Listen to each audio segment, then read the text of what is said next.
Namaskar, this is Rashmi and Pooja from Divine Valley. We have today Abhinav Dhar with us. He lives in UK and he is very close to or closely studying the Kashmir Shaivism, and that we are going to discuss today with him the Shankar Pal place in Kashmir, which seems to be the origin of Shiv's throat. Abhinavji, without taking much time, Welcome, Abhinav. please. Namaskar. Namaskar. Namaskar everyone. So today I'll give you a brief background of this place and how it is so important for the subject of Kashmir Shaivism and for Kashmiri people in general. If we look at some of the history, if you go back a few thousand years back, Buddhism was on its peak in Kashmir during the 8th century, and almost all of the Vedantic culture, the Vaishnavite culture, and the Shaivite culture had diminished in the valley, within the valley itself. And what was most prevalent within the within the court of the kingdom as well as on the streets was Buddhism. So during that time, as you all know, that Buddhism is based on tark, which is on logic. So the Buddhist monks used to have these bouts of Shastrat, where they used to tell their logic to all the Vedantis and the Shaivites, and they used to win all the time because their logic is very, very advanced. So during that time, during the 8th and the 9th century, there was a Brahmin who used to live in Vaspura. The village later came to be known as Vaspura, and his name was Vasu Gupt.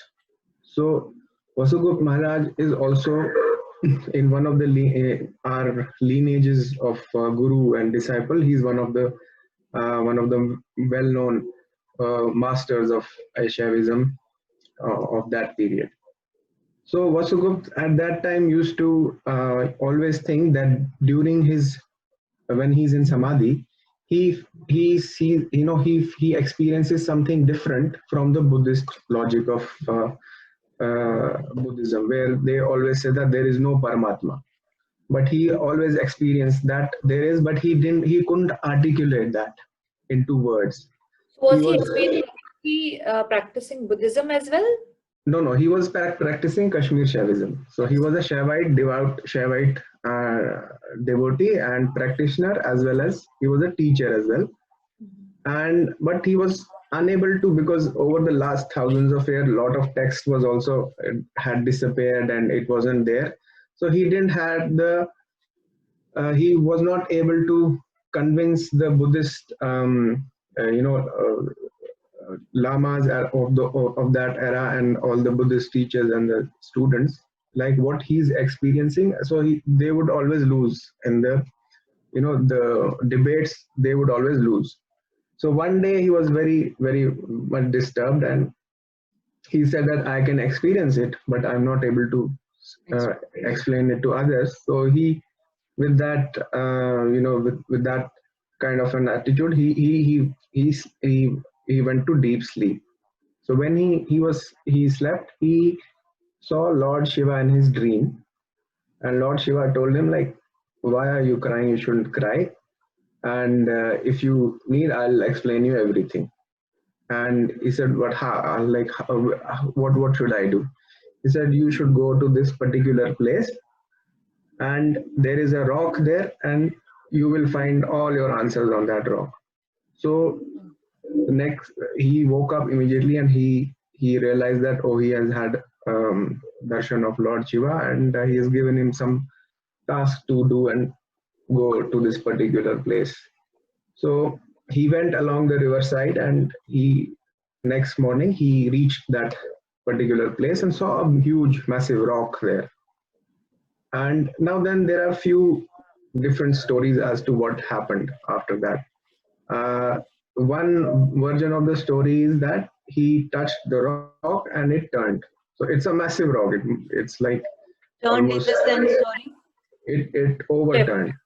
So okay, it flipped, kind of. and underneath the rock there were verses written on the rock. So The rock. he memorized all of those verses, and those are the verses which are later came to be known as the Shiva Sutra. So Okay. according to our system, all the knowledge of Vedas and everything else is all, in those sutras. You can take out everything from it. They are small, small verses, and he memorized all of them. And the moment he memorized all of them, the rock flipped and it turned back, uh, Oh. and it covered the whole sutra again. Then there is another version of the story. So that as soon as he started reading, it started disappearing. So the letters disappeared from the rock. So And the third one is that yeah. it's still there under the water, where the river flows under the water level. There's you, if someone goes there and finds it out, it's still there. But So was it one rock or it was written on multiple rocks or something? no, it is, if you have the fortune to go there, it is a massive boulder. Big. It's a granite rock, let's say size of a house, or maybe bigger than a house. Okay. Okay. So it's a massive, So it's big written, rock. it was written all over the place. But can we see these days if we go, if it is disappeared then? So can anybody We see can't- writings there still? So this can't- place was almost revered as a place of worship and as a pilgrimage for hundreds of years. So I'll tell you a brief, like I was going through the historical um, chronology. So as soon as Vasu Gupt got this, saw this knowledge, he started meditating upon it. So he meditated for a few months, and later on, once he was satisfied, he went and he went back to the Buddhist monks, and they had a shastras between them. They started talking about logic. They started giving their logic, then he started giving his logic, and ultimately the logic of Vasu Gupta was thought to be a higher logic, and they lost. So this was the first time the Buddhists, they lost to a Shaivite. And after that, later part of 8th century, people started coming back to Shaivism, and for the next 400 to 500 years until Islam came to Kashmir, everything was again converted back to Shaivism, and a lot of literature was also compiled during that the next 300 to 400 years, and great masters like Abhinav Dhar, Lakshman Gupt, Somnath, and all these Soman and Gyan Netra, all these people, they composed a lot of literature during that time. And Buddhism literally disappeared from the Kashmir Valley after that. So do people still go there right now? So later on, what happened? People used to go there to take a bath next in the river and do some pujas on the rock. But I think during the rule of one of the Dogra rulers, I think Maharaja Pratap Singh or Hari Singh, during one of the two, I can't remember who exactly. What they did, they wanted, this was a very densely forested area. So he converted that area into a shikarga. So he wanted as a game reserve, because it is also full of hangul. So at that time, there were around 10 villages there. So out of the 10 villages, he asked all the 10 villages to, he evacuated them. So all the Kashmiri Hindus who used to live in those villages, there were temples, everything, houses, whatever, they were like populated. They were moved from there forcefully, and they were resettled somewhere else, and the whole area was converted into a game reserve. A And game. Sorry, I didn't get. For what reserve? game reserve. They used to go for hunting over there. Oh, okay, for hunting. So because it was 10 villages, so they named it Dachgam. So the It's Dachigam basically. Huh. Okay. So all these 10 villages were converted into Dachgam National National Wildlife Reserve. It was anyways later on converted, but it was a game reserve to kill the animals, not to save them or anything. So within that area, Shankar Pal also was included in that one of those areas, because our Guru Vasu Gupt Maharaj, he was from one of those villages, and that village name was Vaspura. Anyways, those villages are also gone, and they are under the thick canopy of trees and forests, and they've been consumed by the forest. But this rock still remains there, and it is not it's not very deep into the national reserve. It is on the, I would say, few kilometers from the periphery of the natural reserve, and people have been visiting, especially devotees of Swami Lakshmanju, and even before him, Swami Ram and Swami Mehtab Kak. Their devotees used to go there every year, once every year, and do their puja, and used to have have a satsang there, and they used to listen to the discourses over there. So Okay. I had the Is there fortune any to. temple or anything, or it's just a rock there? No, there is no temple there. It's just the It's rock. just a rock, and they just Yeah. go over. Well, you can understand temples in anywhere in India, whatever was there were built later on, and even if you look at, we'll take an example of Mata Vaishno Devi, there are pindis there. It's all natural formation, natural, idols we worship. Later on, we build temples and, create things around People these don't shrines. know much about Shankar Pal, This basically. this this particular spot went into the game reserve, so it was anyway secluded. So Oh. people were not allowed to go there for last few hundred years. So that's why it went out of the radar, in terms of people forgot about this place. But if you look at it from the perspective of Kashmir Shaivism, uh, within the last 1000 years, Kashmir Shaivism revived out of Shiv Sutras, and that is the source of Shiv Sutra. So you are And if saying it revived. So Shaivism has been there for a long time. It's just that Shiv Sutras helped the sage to explain his perspective better to Buddhists. So we can't so, say it's the origin of Shaivism. so origin of, we can say origin, maybe whenever there is darkness in this world and all the knowledge disappears, then at that time that rock is the source where it the all knowledge comes from. It is written on that rock, and when the It's need origin of Shiv arises, Sutra. yeah, Shiv Sutra, yeah. Origin of Shiv Sutra. So you also mentioned, Abhinav, that all the Vedas have, kind of been, their origin is Shiv Sutra. Is that right, what you said earlier? Or Well, what I said was that if the gist of all Vedas can be found in Shiv Sutra. okay, other Because way around, kind of. it is one of the texts where it is pure Advait.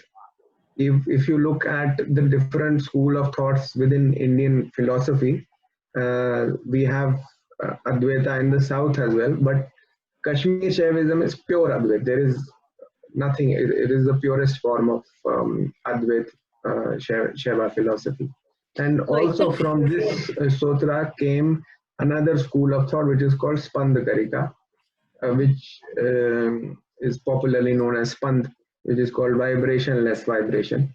And that came later on from this.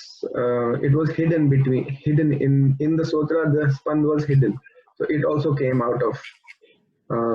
Like you can say, it was hidden between the lines, and our masters were able to, take that sutra out of it as well. So are these documented anywhere, these Shiv Sutra now, like people like us, if we want to read them, where can we find these Shiv Sutra? So Shiv Sutra, you can find it in Sanskrit as well as, I think there is a Hindi translation for it, and there's an English translation as well from Swami Lakshmanju, and it has been fully translated. Okay. And I think as far as I am concerned, I think it will take a lifetime to study the full sutra in itself. Even if I'm talking about myself, if I just understand one line, is that will be something amazing. So it's quite cryptic. It is very cryptic. It's very potent, and it is like, for example, I can read you the first sutra. Yeah. Yes, please. Chaitanya Mama Atma. That is the first sutra. Finish. Just It's not even sentence. Mama It's Chaitanya Mama Atma. Now you decipher. Chaitanya is consciousness, I think. Chaitanya means, yes, consciousness, the reality of everything. Supreme consciousness is Chaitanya.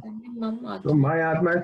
So if someone really understands it and contemplates on that, you don't need anything else. If you just, So if you you mean really it's understand, like a title for a book in itself, yeah? yeah, I mean it is, and in the book it's not even in different. It's not even a sentence, one word. Yeah, it's like a 3-letter word. Do you and we want need to recite any of your favorite, if you have, Andy? Yeah, Or I you can can recite explain. one. I Sure. love one verse from Shiv Stotravali, composed by Utpal Dev. So, na dhyayato na japata sadhasya avidhi purvakam eva meva shiva bhasa tam namo bhakti shalinam. So, it is a very simple, in simple layman's word translation will be na dhyayato na japata. So there is dhyan and jap are not like prerequisites. Sadhasya avidhi purvakam. There is not even requirement of a vidhi, like havan, mantras and all, different aspects. Rituals we do. Evam eva shiva bhasa tam namo bhakti shalinam. So I bow down to those bhaktas who don't have to go through the means to attain. So we cannot attain something which is higher from a lower means. So that is the logic. So you cannot attain Shiva from something which is there because of Shiva. So Shiva is giving life to everything. So to a flower, for example, or to dhoop. So you cannot offer it and think that, oh, I will get. So evam eva Shiva bhasa tam namo bhakti. So those bhaktas who don't even do all this, but they have Shiva in their heart, they are to be revered. And that is one of the main, crux and the cream of Shaivism, that it doesn't go after. It is pure Advaita. Yeah. I think same shaloka is in Rudra Abhishek as well.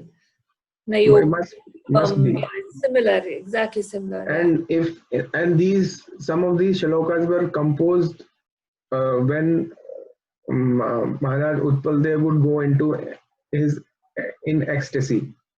He would remain in samadhi and he was just giving out his shalokas, and his disciples used to write down all the shalokas. He used to go to a particular point in Dal Lake, in the middle of Dal Lake, on a boat, and then he would look at these mountains and go into ecstasy.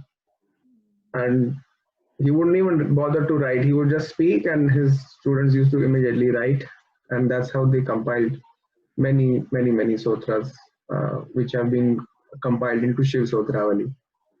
So Shiv Sutravali is a combination of both Shiv Sutras and then whatever. No. Shiv Stotravali is composed by Utpal Dev Acharya, who came up with another school of thought called Pratibhigyan. So Utpal Dev Sutravali is different from Shiv Sutras. So, Shiv Sutra is direct from Lord Shiva. There is nobody composed it. Shiv Sutra is Lord Shiva's own words. Okay, but Advaita, could you explain what does Advaita mean for some commoners or laymen? I mean, I don't think I can explain. I have the capacity to explain Advaita to people, but I think Advaita is that if you split the word into two, Dvait means duality and means non-dual. So in very basic sense, that the whole universe is one, whatever we can see, observable world, our thoughts, and everything is just, it is composed of one consciousness, universal, which we call as universal consciousness. So everything we can see, we can think of, or what we cannot even think of, has come from the same source. In very simple words, in Shaivism, whatever we can see, we say that we have Shiva's darshan all the time, because whatever has come from what we can see is all Lord Shiva. It is not separate from Lord Shiva. All we have to do is to experience that in the real sense, and not just in knowingly, in knowledge, or like an attached knowledge, but one has to experience that as well. So, would you like to share any experience that you had when you went to Shankar Pal, or somebody else's experience over there? And also, When I guess you go often there, yeah? Yeah. How? I have been fortunate to go there a few times, and I think sometimes there is a, you have to get a permit to get into the first obstacle is to get in. You have to get into the natural, this reserve, national National wildlife Reserve sanctuary, area, okay. because there are a lot of endangered species. For example, the hangul. At the moment, Yeah. I think the last count, they were somewhere around 400 left in the wild. So they don't allow more than 20 people per day.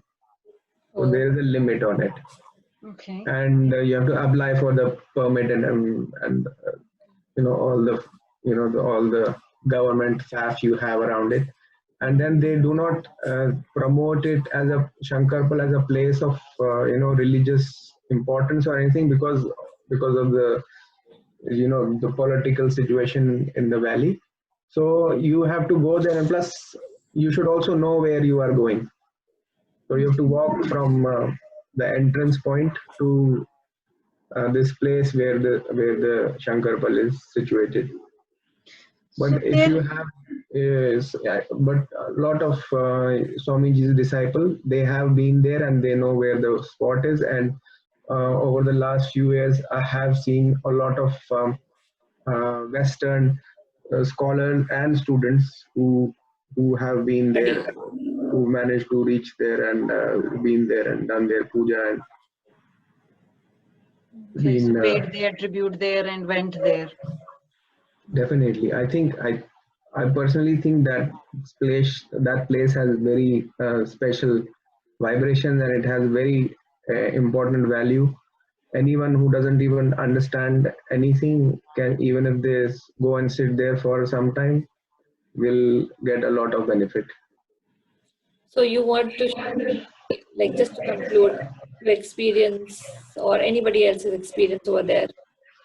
I mean, I have heard about stories where Swamiji would go into trance in that area, and he would take some of his disciples there. And just the fact that if Swamiji went into trance over there and had samadhi, and if you see that all our gurus before him as well have used to go there, and even Abhinav Gupt used to sit there and get into samadhi and then give discourses.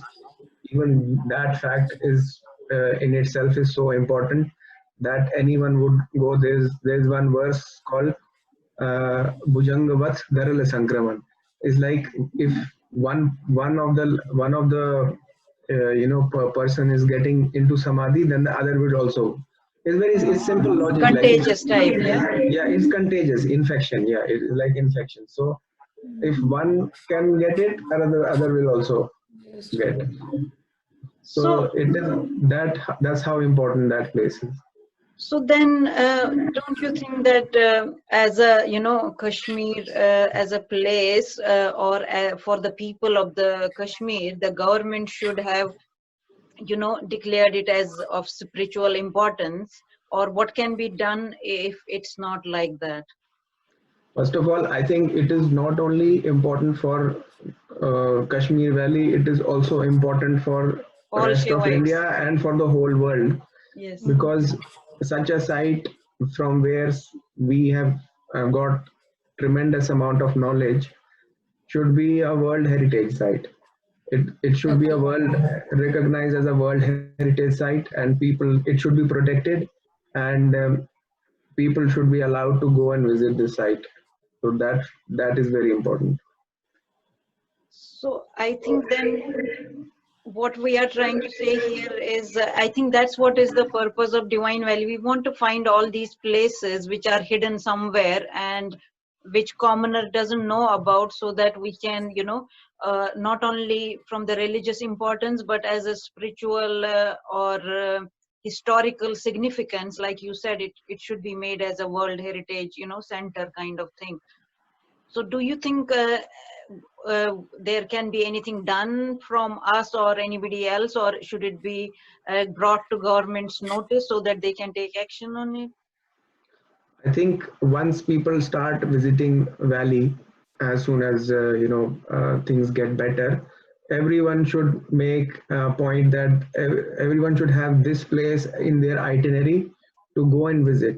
The more number of people who visit there, they will find out the importance, and they will get the feeling. They will experience that place, and the, eventually it will be in the best interest of everyone that it will get popularized, and more people will get benefit out of this important place in Kashmir. Okay. Is there anything else we want to, miss or highlight about this place? It is also, it's not far from Mahadev Parvat. It is just in the foothill. It's the starting point for Mahadev Parvat, and Mahadev Parvat is also another important site for us to protect, as well as go and visit, which is not far from this place, and which is in ruins at the moment. There's nobody is taking care of it. Mahadev. Mahadev Parvat. The last time when I was there, I wanted to go there, but the weather didn't permit, because it is only possible to go in summertime. I was there in winters, and I fortunately found a guide who was able to take me there, and he said that he had been there a month before, and he said that the Shivlinga there had fallen down, and he put it back into its place. Uh, so That again, sounds interesting. I think we'll have to cover that in the next series, Yeah. Mahadev Parvat. So, So only one thing, to just understand the location of place. You said this Shankar Pal is in this natural reserve area, which is called Dachigam, within that center, or is it known by? Is the wider area what is the wider location of that? so after if you're going on the banks of Dal Lake, then you will come to Shalimar, and then there's Harvan. After Harvan, there is the entry point of Dachigam. Behind Harvan, all of that forest, everything, all that region is Dachigam area. so it's So close to Swami Lakshman Ju's ashram then. Swamiji Lakshmanju's It ashram was in Harvan. It was in is in Harvan. Ishbar, Ishwar. is near Nishad Bagh, in that area, which is, I won't say very close, but yeah, obviously compared to Srinagar, yeah, it is close to that area. And that area has been a very important stories that Abhinav Gupt's ashram was in that area in Ishbar, and later it was, in those times it was known as Ishwara. So the word Ishwara slowly Ishwar. slowly changed into Ishbar. Okay, that's the significant. That's where the word has Yeah. originated. Yeah, that is the Ishwar. word. Original word is Ishbar. And all those even places, if you go after Ishbar, if you carry on with the Dal Lake Road, you go to Buchwara area. They were actually, his name was Bhikshu Vihara. So Bhikshu Vihara changed to Buchwar, and many names like that, they've been changed or slowly changed into a different word. Yeah, I think So, with the continuous usage, the words kind of, lose their original significance. Yeah, And original. Yeah, with time, everything changes. Yeah. okay. So just to conclude, Abhinav, where can we find all these information about Shiva Sutra, Amazon or any books or anything, so that people can, go and read them? So Swamiji created a trust called Ishwar Ashram Trust. It is based in the main. It's based in Ishbar, where Swamiji used to live, and they have managed to publish a lot of books on different aspects of Kashmir Shaivism, and a lot of translations have been done by Swamiji himself. They have published many books. They can either be bought from the ashram itself, and there are, I think, they have opened a few branches in India as well. I think there's one in Any Delhi. particular name you have? So they're known by the name of Ishwar Ashram Trust.